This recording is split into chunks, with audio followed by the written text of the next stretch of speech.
ಶ್ರೀಗುರುಭ್ಯೋ ನಮಃ ಹರಿ ಓಂ. ಓಂ ನಮಃ ಸೂರ್ಯಃ ಪಿತಾಮಹೋ ವ್ಯಾಸ ವಸಿಷ್ಠೋ ತ್ರಿಪರಾಶರಃ ಕಶ್ಯಪೋ ನಾರದೋ ಗಾರ್ಗ್ಯಃ ಮರೀಚಿರ್ಮುನಿರಂಗಿರಾಃ ಲೋಮಶಃ ಪೌಲುಷಶ್ಚೈವ ಚವನೋ ಜವನೋ ಭೃಗುಃ ಶೌನಕೋಷ್ಟಾದಶಶ್ಚೇತಿ ಜ್ಯೋತಿಷ್ಶಾಸ್ತ್ರಪ್ರವರ್ತಕಾಃ. ನಮೋ ಋಷಿಭ್ಯಃ ನಮೋ ಮಹದ್ಭ್ಯಃ. ವೀಕ್ಷಕರೇ, ಭಗವಂತ ಶುಭವನ್ನು ಉಂಟು ಮಾಡಲಿ. ಆತ್ಮೀಯರೇ, ಫೆಬ್ರವರಿ ತಿಂಗಳಲ್ಲಿ ಮೀನರಾಶಿಯವರಿಗೆ ಹೇಗಿದೆ ಮಾಸ ಭವಿಷ್ಯ ಎಂಬುದನ್ನು ತಿಳ್ಕೊಳ್ಳೋಣ. ನೋಡಿ, ವಿಶೇಷವಾಗಿ ಗ್ರಹಸ್ಥಿತಿ ಹೇಗಿದೆಯಪ್ಪ ಅಂತಂದರೆ, ರಾಶಿಯಲ್ಲಿ ಶನೇಶ್ವರನು ನೋಡಿ 7.5 ಶನಿ ಇದೆ, ನಿಮ್ಗೆ ನಡೀತಾ ಇದೆ ಗೊತ್ತಿದೆ. ಇನ್ನು ಚತುರ್ಥ ರಾಶಿಯಲ್ಲಿ ಗುರು, ಹಾಗೆ ಷಷ್ಠ ರಾಶಿಯಲ್ಲಿ ಕೇತು, ಹಾಗೆ ಏಕಾದಶ ರಾಶಿಯಲ್ಲಿ ಕುಜನು, ಹಾಗೆ ಇನ್ನು 12ನೇ ರಾಶಿಯಲ್ಲಿ ರವಿ, ಬುಧ, ಶುಕ್ರ, ರಾಹು, ಹೀಗೆಲ್ಲ ನಿಮಗೆ 13ನೇ ತಾರೀಕು 5ನೇ ತಾರೀಕು ಹೀಗೆ ಗ್ರಹಗಳೆಲ್ಲ ಚೇಂಜ್ ಆಗ್ತಾ ಇದೆ. ಫೆಬ್ರವರಿ ತಿಂಗಳು ಅಂತಂದರೆ ಮಾಘ ಮಾಸದ ಒಂದು ಕೊನೆಯ ಹಂತ. ನೋಡಿ, ಈ ಒಂದು ಫೆಬ್ರವರಿ ತಿಂಗಳಲ್ಲಿ 1ನೇ ತಾರೀಕಿಗೆ ಭಾರತದ ಹುಣ್ಣಿಮೆ, ಸತ್ಯನಾರಾಯಣ ಸ್ವಾಮಿ ಪೂಜೆ ಮಾಡುವಂಥ ಒಂದು ವಿಶೇಷವಾದಂಥ ದಿವಸ. ಮತ್ತು 5ನೇ ತಾರೀಕಿಗೆ ಸಂಕಷ್ಟರ ಚತುರ್ಥಿ, 13ನೇ ತಾರೀಕಿಗೆ ಕುಂಭ ಸಂಕ್ರಾಂತಿ, ಹಾಗೆ 14ನೇ ತಾರೀಕಿಗೆ ಶನಿ ಪ್ರದೋಷ, 15ನೇ ತಾರೀಕಿಗೆ ಮಹಾಶಿವರಾತ್ರಿ. ನೋಡಿ, 15ನೇ ತಾರೀಕಿಗೆ ವಿಶೇಷವಾಗಿ ಶಿವನನ್ನು ಬಹಳಷ್ಟು ಭಕ್ತಿ ಶ್ರದ್ಧೆಯಿಂದ ಪೂಜೆ ಮಾಡುವಂತಹ ಶುಭವಾದಂಥ ದಿವಸ. ಇನ್ನು 16ನೇ ತಾರೀಕಿಗೆ ಬೋಧಾಯನ ಕಾತ್ಯಾಯನ ಅಮಾವಾಸ್ಯೆ, 17ನೇ ತಾರೀಕು ಕೂಡ ಶಿವರಾತ್ರಿ ಅಮಾವಾಸ್ಯೆ ಇದೆ. ಹಾಗೆ 16, 17 ಎರಡೂ ಕೂಡ ಅಮಾವಾಸ್ಯೆ ಶುಭವಾದಂಥ ದಿವಸ. 18ನೇ ತಾರೀಕಿಗೆ ಚಂದ್ರ ದರ್ಶನ, 27ನೇ ತಾರೀಕಿಗೆ ಸರ್ವೇಶಾಂ ಏಕಾದಶಿ. ನೋಡಿ, ಬಹಳ ಮುಖ್ಯವಾಗಿ ನಾವು ಗಮನಿಸುವಂಥದ್ದು ಮಾಘ ಮಾಸ ಅಂತಂದರೆ ಪೂಜೆ ಪುನಸ್ಕಾರಗಳು, ದೇವತಾರಾಧನೆ, ಶುಭವಾದಂಥ ಕೆಲಸ ಕಾರ್ಯಗಳಿಗೆ ನಾವು ಮಾಡಲಿಕ್ಕೆ ಪ್ರಯತ್ನ. ಯಾಕಂದರೆ ಮನುಷ್ಯನಿಗೆ ಒಳ್ಳೆಯ ಸಮಯ ಬಂದಾಗ ಶುಚಿಃ ಕುರ್ಯಾತ್ ಕಾಲೇ ಕುರ್ಯಾತ್ ಎಂಬುದಾಗಿ ಋಷಿಮುನಿಗಳೆಲ್ಲ ಹೇಳಿದ್ದಾರೆ. ಹಾಗಾಗಿ ಶುಚಿಯಾಗಿ ಉತ್ತಮವಾದಂತಹ ಕಾಲದಲ್ಲಿ ಪೂಜೆ ಪುನಸ್ಕಾರಗಳನ್ನು ಮಾಡಬೇಕು. ಹಾಗೆ ಒಳ್ಳೆಯ ಕೆಲಸ ಕಾರ್ಯಗಳನ್ನು ಕೂಡ ನಾವು ಈ ಸಮಯದಲ್ಲಿ ಕೈ ಎತ್ತಿಕೊಳ್ಬೇಕು ಹೇಳುವಂಥ ಋಷಿಮುನಿಗಳ ಮಾತು.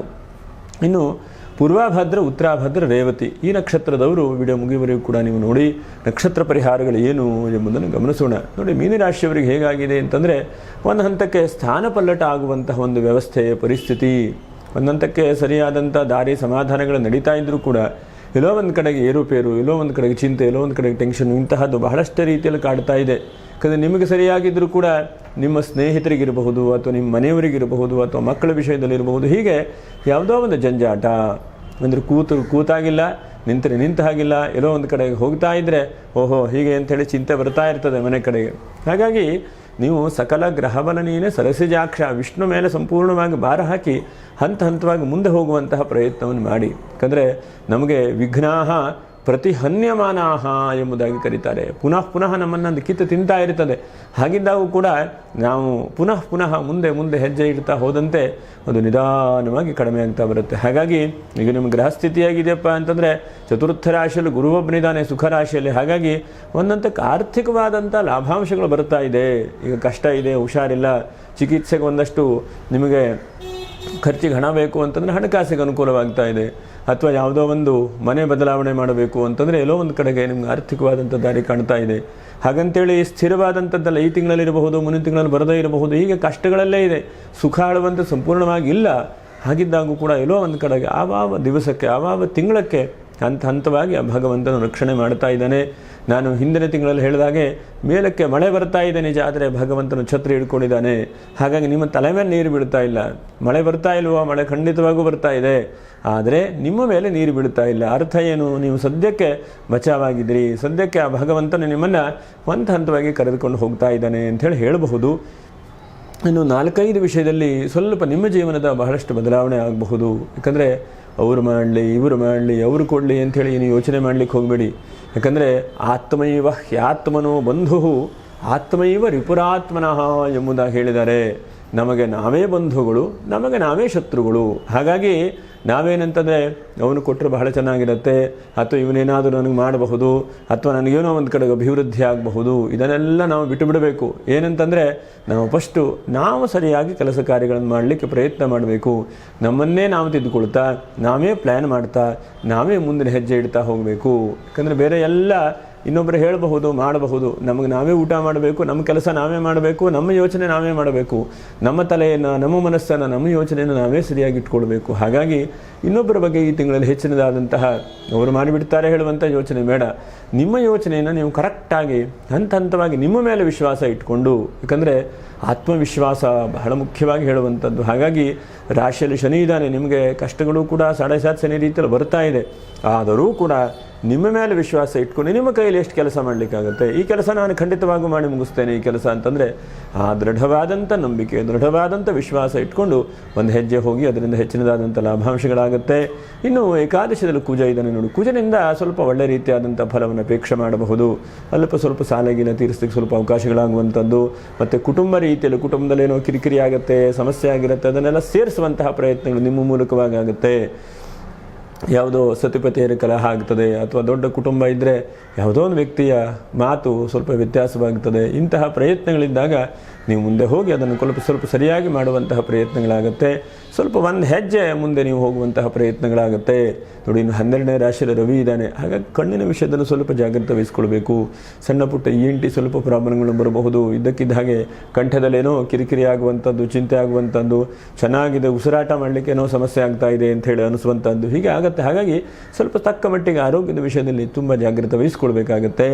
ಇನ್ನು ಬಹಳ ಮುಖ್ಯವಾಗಿ 6ಠ ರಾಶಿಯ ಕೇತು, ಸ್ವಲ್ಪ ವಿದೇಶದಿಂದ ಹಣ ಬರುವಂಥದ್ದು, ಅಥವಾ ನಿಮ್ಮ ಮನಸ್ಸಿಗೆ ಬೇರೆ ಬೇರೆ ಕೆಲಸ ಕಾರ್ಯಗಳನ್ನು ಮಾಡೋಣ ಅಂತ ಅನಿಸುವಂತಹದ್ದು ಇದಾಗುತ್ತೆ. ಇದು ಬಹಳ ಒಳ್ಳೆಯದು. ಯಾಕಂದರೆ ಎಷ್ಟೋ ಸಲ ಒಂದೇ ಇನ್ಕಮ್ ಸೋರ್ಸ್ ನಂಬ್ಕೊಂಡಿರಬಾರ್ದು, 10 ಇನ್ಕಮ್ ಸೋರ್ಸ್ ಇರಬೇಕು ಮನುಷ್ಯನಿಗೆ.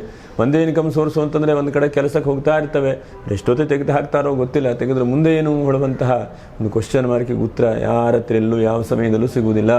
ಹಾಗಾಗಿ ನಾವೇನಂತಂದರೆ ಒಂದು ನಿಂತರೂ ಕೂಡ ಮತ್ತೊಂದು ದಾರಿಯಲ್ಲಿ ಸಾಗುವಂತಹ ದಾರಿ ಇಟ್ಕೊಂಡಿರಬೇಕು. ಒಂದು ರೋಡ್ ಬ್ಲಾಕ್ ಆಗಿದೆಪ್ಪ, ಏನು ಚಿಂತೆ ಮಾಡಲಿಕ್ಕಾಗೋದಿಲ್ಲ, ಮತ್ತೊಂದು ದಾರಿಯಿಂದ ಹೋಗಿ ತಲುಪಬೇಕು. ಜೀವನ ಹೇಳುವಂಥದ್ದು ನಾವು ಕ್ಷಣಕ್ಕೂ ಕೂಡ ಯೋಚನೆ ಮಾಡ್ತಾ ಮುಂದೆ ಹೋಗಬೇಕು. ಹಾಗಾಗಿ ಬೇರೆ ಬೇರೆ ಇನ್ಕಮ್ ಸೋರ್ಸ್ ಬರುವಂಥ ಸಾಧ್ಯತೆಗಳಿದೆ. 12ನೇ ರಾಶಿಯ ರಾಹು ಮತ್ತು ರವಿ ಬುಧರ ಸಂಯೋಗ, ಮತ್ತು ಅದರ ಜೊತೆಗೆ ನಿಮ್ಮ ಬುದ್ಧಿ ಬಹಳ ಚುರುಕಾಗ್ತಾ ಇದೆ ನೋಡಿ. ಕೆಲವೊಂದು ಸಲ ಯಥೇಚ್ಛವಾಗಿ ದುಡ್ಡು ಖರ್ಚು ಮಾಡ್ತೇವೆ ದುಡ್ಡಿದ್ದಾಗ, ಆದರೆ ಜೋಬಲ್ಲಿ ದುಡ್ಡಿಲ್ಲಾದಾಗ ದುಡ್ಡಿನ ನಿಜವಾದಂತಹ ವ್ಯವಸ್ಥೆ ಏನು, ದುಡ್ಡಿನ ಪ್ರಾಬಲ್ಯ ಏನು ಮನುಷ್ಯನ ಜೀವನದಲ್ಲಿ ಹೇಳುವಂಥದ್ದು ಗೊತ್ತಾಗುತ್ತೆ. ಹಾಗಾಗಿ ಆ ಲಕ್ಷ್ಮಿ ಚಂಚಲವಾದಂಥ ಸ್ವಭಾವ.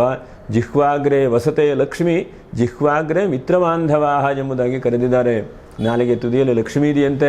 ಹಾಗೆ ಬಂಧುಗಳು, ನಮ್ಮ ಎಲ್ಲ ಹಿತೈಷಿಗಳು ಕೂಡ ನಾಲಿಗೆ ತುದಿಯಲ್ಲೇ ಇದ್ದಾರಂತೆ. ಹಾಗಾಗಿ ಆ ಲಕ್ಷ್ಮಿಯೂ ಕೂಡ ಅನುಗ್ರಹ ಮಾಡ್ತಾಳೆ. ಎಷ್ಟು ಈ ತಿಂಗಳಲ್ಲಿ ಮಾಡ್ತಾಳೆ ಅಂತಂದರೆ ನೋಡಿ, ವಿದೇಶದಿಂದ ಹಣ ಬರುವಂಥದ್ದು, ಬೇರೆ ಬೇರೆ ಹೂಡಿಕೆ ಮಾಡುವಂತಹ ಪ್ರಯತ್ನಗಳು, ಮತ್ತು ನೀವು ಹೂಡಿಕೆ ಮಾಡಿಕೊಂಡು ಇರ್ತೀರಿ, ಅದು ಯಾವುದೋ ಒಂದು ರೀತಿಯಲ್ಲಿ ಒಂದು ಉತ್ತರೋತ್ತರವಾದಂಥ ಅಭಿವೃದ್ಧಿ ಅಥವಾ ಅದರ ಹೆಚ್ಚಿನದಾದಂಥ ರಿಟರ್ನ್ ಬರುವಂಥದ್ದು, ಹೀಗೆ ಒಂದು ಆರ್ಥಿಕವಾಗಿ ಒಂದು ಹಂತಕ್ಕೆ ಈ ತಿಂಗಳಲ್ಲಿ ಸ್ವಲ್ಪ ಬಜಾವಾಗಿದ್ದೀರಿ ಅಂತೇಳಿ ಹೇಳಬಹುದು. ಇನ್ನು ಒಂದು 5-6 ವಿಷಯದಲ್ಲಿ ಈ ತಿಂಗಳ ಜಾಗ್ರತೆ ವಹಿಸ್ಕೊಳ್ಬೇಕು. ಒಂದನೇದೇನಪ್ಪ ಅಂತಂದರೆ ದಿಢೀರ್ನ ಯಾವ ನಿರ್ಧಾರವೂ ಬೇಡ, ಸ್ವಲ್ಪ ಜಾಗ್ರತೆ ವಹಿಸ್ಕೊಳ್ಳಿ. ಯಾಕಂದರೆ ಯಾವುದೋ ಒಂದು ಆಫರಲ್ಲಿ ಸಿಗುತ್ತೆ, ಹಾಗೆ ಸಿಗುತ್ತೆ, ಹೀಗೆ ಸಿಗುತ್ತೆ ಅಂಥೇಳಿ ಒಂದು ಸಲ ಖರ್ಚು ಮಾಡಿಕೊಂಡ್ರೆ ಮತ್ತೆ ನಮ್ಮ ಕಷ್ಟಕ್ಕೆ ಹಣ ಬರದೇ ಇರಬಹುದು. ಹಾಗಾಗಿ ಯಾವುದೇ ನಿರ್ಧಾರವನ್ನು ಮಾಡುವಾಗ ಸ್ವಲ್ಪ ಯೋಚನೆ ಮಾಡಿಕೊಂಡು ಆ ನಿರ್ಧಾರ ತೆಗೆದುಕೊಳ್ಳಿ. ಹಾಗೆ ಎರಡನೇದಾಗಿ ಬಹಳ ಮುಖ್ಯವಾಗಿ ಸ್ವಲ್ಪ ಮನೆಗೇನೋ ಶುಭವಾದಂಥ ವಾತಾವರಣಗಳು, ಮನೆಗೆ ಪೇಂಟಿಂಗ್ ಮಾಡುವಂಥದ್ದು, ಅಥವಾ ಆಧುನಿಕವಾದಂತಹ ಮೊಬೈಲು, TV ಅಥವಾ ಕ್ಯಾಮ್ರಾ, ಹೀಗೆ ಬೇರೆ ಬೇರೆ ಆದಂತಹ ಎಲೆಕ್ಟ್ರಿಕ್ ಸಂಬಂಧವಾದಂತಹ ವಸ್ತುಗಳು ಬರುವಂಥ ಇದಿರುತ್ತೆ. ಆದರೂ ಕೂಡ ಸ್ವಲ್ಪ ಜಾಗ್ರತೆ ವಹಿಸ್ಕೊಳ್ಳಿ. ದಿಢೀರ್ನ ಯಾವುದು ನಿರ್ಧಾರ ಮಾಡುವಂಥದ್ದು ಬೇಡ. ಎಷ್ಟೋ ಸಲ ನಮ್ಗೆ ಆಫರ್ ಇದೆ ಅಂತೇಳಿ ತೆಗೆದುಕೊಳ್ತೇವೆ, ನಮಗದು ಅವಶ್ಯಕತೆ ಇರುವುದಿಲ್ಲ, ಆದರೂ ಕೂಡ ಸುಮ್ಮನೆ ತೆಗೆದುಕೊಂಡ್ಬಂದು ಬಿಡ್ತೇವೆ. ಹಾಗಾಗಿ ತುಂಬ ಜಾಗ್ರತೆ ವಹಿಸ್ಕೊಳ್ಬೇಕು. ಹಾಗೆ ಮೂರನೇದಾಗಿ ಬಹಳ ಮುಖ್ಯವಾಗಿ ನೀವು ಬಹಳ ಚಿಂತೆ ಮಾಡ್ತಾ ಇದ್ದೀರಿ.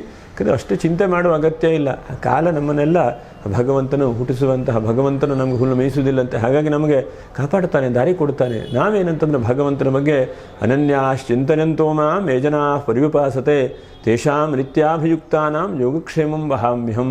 ಭಗವಂತನ ಬಗ್ಗೆ ಒಂದು ದೃಢವಾದಂಥ ವಿಶ್ವಾಸ ಇಟ್ಕೊಂಡು ನಮ್ಮ ಪ್ರಯತ್ನಕ್ಕೆ ಇಲ್ಲಪ್ಪ ನಾ ಈ ಕೆಲಸ ಮಾಡಿದ್ದೇನೆ ಅಂಥೇಳಿ ಪ್ರಯತ್ನದಲ್ಲಿರಬೇಕು.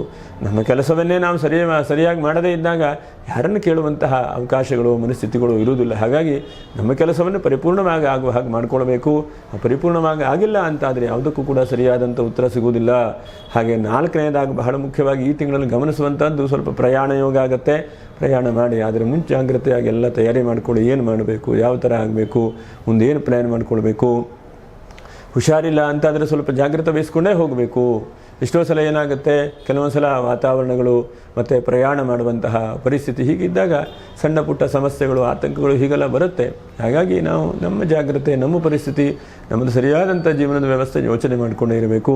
ಹಾಗೆ 5ನೇದಾಗಿ ಬಹಳ ಮುಖ್ಯವಾಗಿ ಗಮನಿಸುವಂಥದ್ದು, ಯಾವುದನ್ನು ನೋಡದೆ ಸಹಿ ಹಾಕಲಿಕ್ಕೆ ಹೋಗಬೇಡಿ. ಯಾಕಂದರೆ ಸ್ವಲ್ಪ ಯೋಚನೆ ಮಾಡಿಕೊಳ್ಳಿ. ದಿವಸ, 2 ದಿವಸ, 3 ದಿವಸ ಯೋಚನೆ ಮಾಡಿ, ಬುದ್ಧಿ ಕಾಲಾವಕಾಶಗಳನ್ನು ಕೊಡಿ. ಯಾಕಂದರೆ ಸ್ವಲ್ಪ ಮಟ್ಟಿಗೆ ನಿಮಗೆ ನಿದ್ರೆಯೂ ಸ್ವಲ್ಪ ಕಡಿಮೆ ಆಗಿದೆ.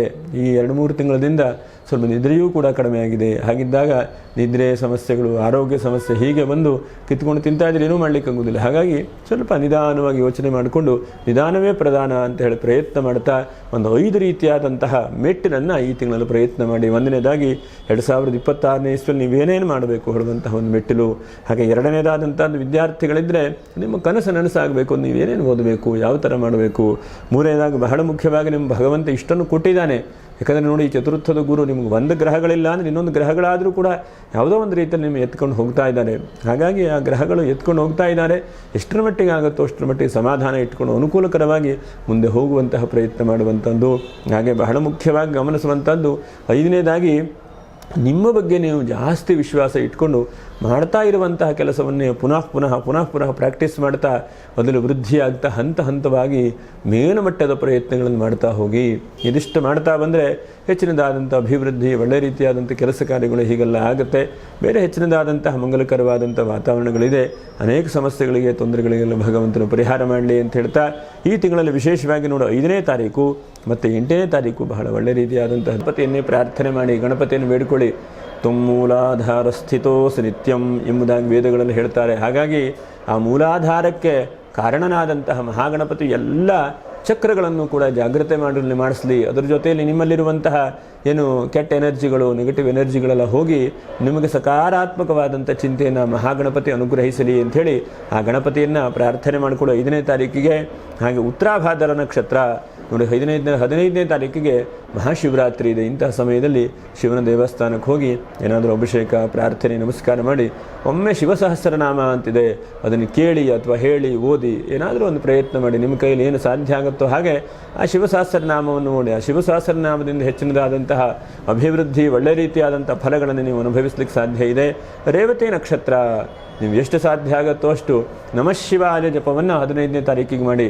ಬೆಳಗ್ಗೆಯಿಂದ ಆರಂಭ ಮಾಡಿ ಮರುದಿವಸ ಬೆಳಗ್ಗೆವರೆಗೂ ಕೂಡ ಮಾಡಿ. ಸೂರ್ಯ ಉದಯದವರೆಗೂ ಕೂಡ ನೀವು ಮಾಡಿ. ಇದು ಸಾಮಾನ್ಯವಾಗಿ ಒಂದು ದಿವಸಗಳ ಕಾಲ ನಿರಂತರವಾಗಿ ಉದಯಾದುದಯಂ ವಾರಂ ಎಂಬುದಾಗಿ ಶಾಸ್ತ್ರಗಳಲ್ಲಿ ಹೇಳುತ್ತೆ. ವಾರ ನಮಗೆ ಯಾವುದಪ್ಪ ಅಂತಂದರೆ ಸೂರ್ಯೋದಯಕ್ಕೆ ಒಂದು ದಿವಸ ಹೇಳುವಂಥದ್ದು ಅರ್ಥಶಾಸ್ತ್ರಗಳ ರೀತಿಯಲ್ಲಿ. ಈಗೆಲ್ಲ ನಾವು 24 ಗಂಟೆ ಹೀಗೆ ಅದನ್ನೆಲ್ಲ ಆಂಗ್ಲ ರೀತಿಯಲ್ಲಿ ಪರಿವರ್ತನೆ ಮಾಡಿದ್ದೇವೆ. ಆದರೆ ನಮ್ಮ ಶಾಸ್ತ್ರಗಳ ಪ್ರಕಾರ ಉದಯಂ ವಾರಂ ಎಂಬುದಾಗಿ ಸೂರ್ಯೋದಯಕ್ಕೆ ಒಂದು ದಿವಸ ಹೇಳುವಂಥದ್ದು. ಹಾಗಾಗಿ ಸೂರ್ಯೋದಯಕ್ಕೆ 15ನೇ ತಾರೀಕು ಬೆಳಗ್ಗೆಯಿಂದ 16ನೇ ತಾರೀಕು ಬೆಳಗ್ಗೆವರೆಗೂ ಕೂಡ ನಮಃ ಶಿವಾಯ ಜಪವನ್ನು ನಿರಂತರವಾಗಿ ಮಾಡಿ.